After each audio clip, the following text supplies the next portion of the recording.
प्रज्ञान समस्त को अंतर प्रणाम जन आरंभ कर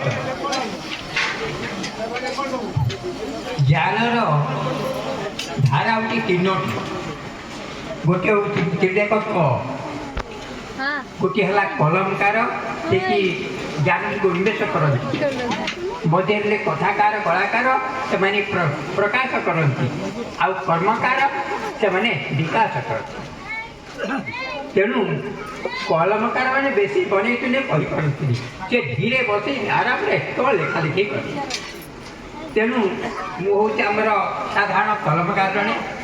आमर कर्मकार जड़े सुधाकर मुनि आंकी सब अच्छा कथाकार कलाकार आपण मैंने बहुत कला शुणिले शुणी शुणी विरक्त है भावुए कौन ये लोकटा कह बुढ़ाटा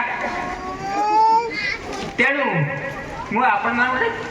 मो जीवन इच्छा कथा कह जीवन पृष्ठार बही ये आप समुद्र कूल माछ मरा हो बड़ कम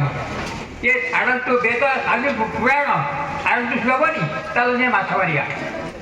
माछ न मारे कि शुणु गीतटी माछ मार जेबे मन संसार मुक्त बंशी धरिण मार तू माछ जेबे मन संसार मुक्त बंशी धरिण मार तू माछ न मारिले माछ नहीं आउ बाट बाट पाछ मारी भेट नंदर चाट से महामुकुट से शरणाग এই মাছটি কিয়ে না শরীরর এই সরোবর ক্রীড়া করুচন্তি রঙ্গরসরে জনম কালরু মরণ পর্যন্ত চিড়েলে ছাড়ু নাহান্তি পাক দেবু মান সংসারু মুক্ত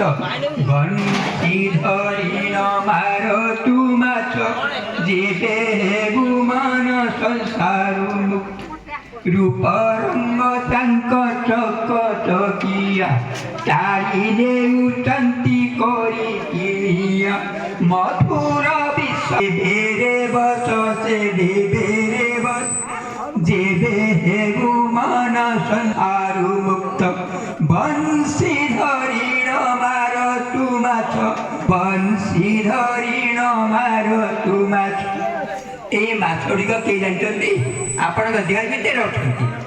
से माने किए ना अक्षरटी जे सढ़ई